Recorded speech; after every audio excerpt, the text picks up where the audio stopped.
So hello and welcome once again to the Hornby magazine workshop. Today you join myself and Mike here on Topley Dale because we have something rather special. The Accurascale 21-ton mineral wagons are here and on the layout.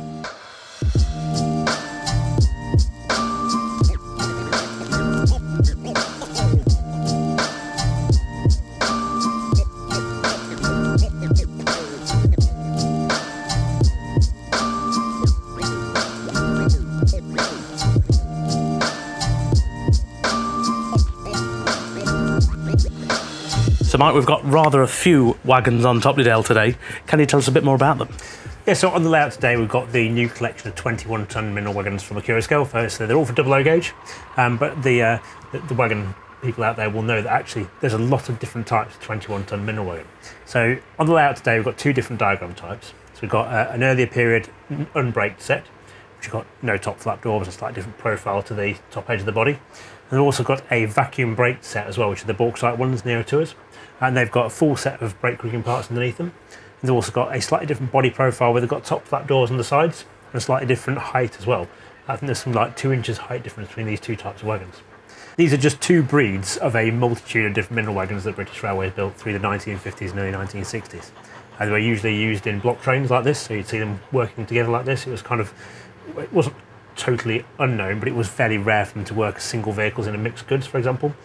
So these were more sort of your power station type coal trains. And basically there was a need for a wagon with great capacity above the standard 16-ton mineral wagon that everyone loves.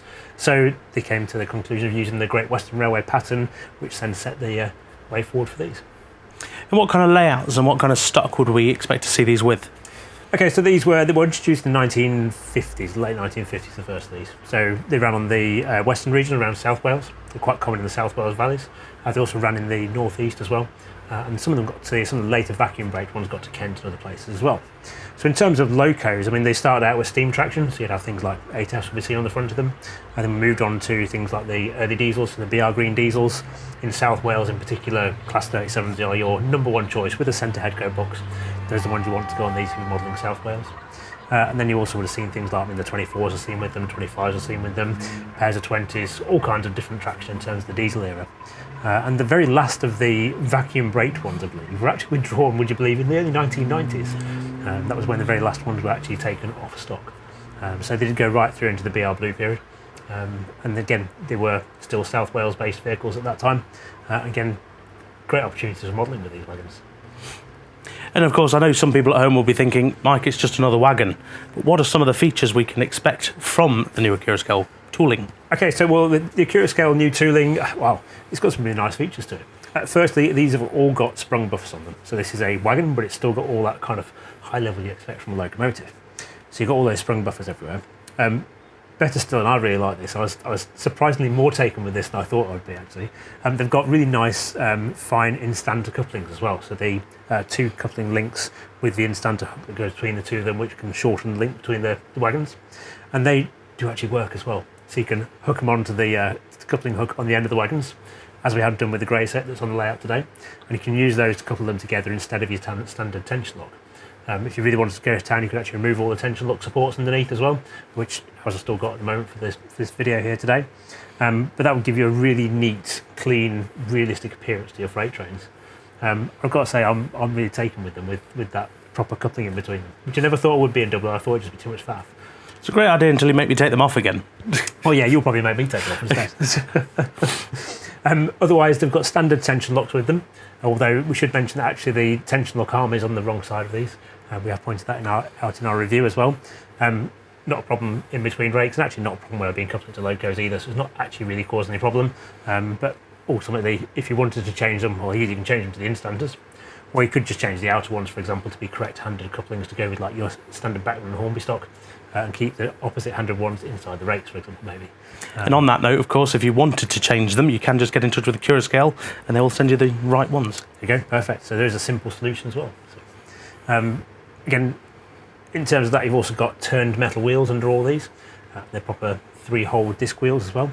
And then, well, I can't not talk about the underframe, because the underframe on the vacuum braked wagons is just stunning, absolutely stunning. I never thought we'd see that much detail underneath a standard coal wagon. Interestingly though, the non-vacuum braked ones, they actually look quite Spartan underneath, like typically expect from a steam and a freight wagon. So there's no vacuum hangers, they've literally got handbrakes and nothing else.